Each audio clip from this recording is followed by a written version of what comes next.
அண்மை செய்தியை பார்த்து வருகிறோம். இன்றும் நாளையும் வாக்காளர் பட்டியல் சிறப்பு முகாம் நடைபெற்று வருகிறது. இன்றும் நாளையும் வாக்காளர் பட்டியல் சிறப்பு முகாம் நடைபெற இருக்கிறது. வாக்காளர் பட்டியலில் பெயர் சேர்க்க திருத்தம் செய்ய இன்றும் நாளையும் சிறப்பு முகாம் நடைபெறுகிறது.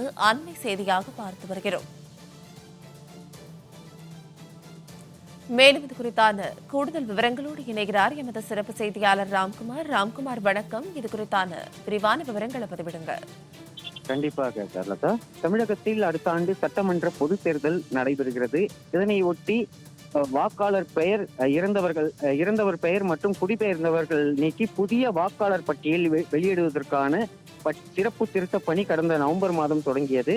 ஒரு மாதத்திற்கு மேலாக நடைபெற்ற இந்த வாக்காளர் பட்டியல் திருத்த பணி என்பது கடந்த 4ஆம் தேதி முடிவடைந்து SIR மூலம் தயார் செய்யப்பட்ட வரைவு வாக்காளர் பட்டியல் அண்மையில் வெளியிடப்பட்டது. தமிழகத்தில் மட்டும் 97,37,832 வாக்காளர்களும், சென்னை மாவட்டத்தில் 14,25,018 வாக்காளர்களும் நீக்கப்பட்டன. இதனை அடுத்து தமிழகத்தில் மொத்த வாக்காளர் எண்ணிக்கை 5,43,76,755 என இந்திய தேர்தல் ஆணையம் அறிவித்தது.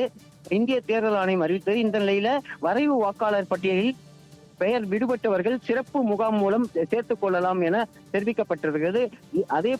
இதனையொட்டி இன்றும் நாளையும் சென்னை மற்றும் தமிழகம் முழுவதும் சிறப்பு வாக்காளர் முகாம் நடைபெறுகிறது. சென்னையில் மட்டும் 4000 வாக்குச்சாவடிகளிலும் இந்த பணி நடைபெறுகிறது. அது மட்டும் இல்லாமல் புதிதாக பெயர் சேர்க்க விரும்புபவர்களும் விண்ணப்பங்களை அளிக்கலாம் என தெரிவிக்கப்பட்டிருக்கிறது. அதன்படி புதிதாக வாக்காளர் பட்டியலில் சேர்ப்பதற்கு படிவம் 6 பூர்த்தி செய்து சமர்ப்பிக்க வேண்டும் என தெரிவிக்கப்பட்டிருக்கிறது. தவறாக சேர்க்கப்பட்டிருந்தால் படிவம் 7 பூர்த்தி செய்து அளிக்க வேண்டும் என தெரிவிக்கப்பட்டிருக்கிறது. மாற்றம் மற்றும் தொகுதி மாற 8 விண்ணப்பம் அளிக்கப்படுகிறது. இதனையொட்டி சென்னையில் இருக்கக்கூடிய 4000 வாக்குச்சாவடிகளிலும் இந்த திருத்த பணி என்பது 10 மணிக்கு தொடங்க இருக்கிறது.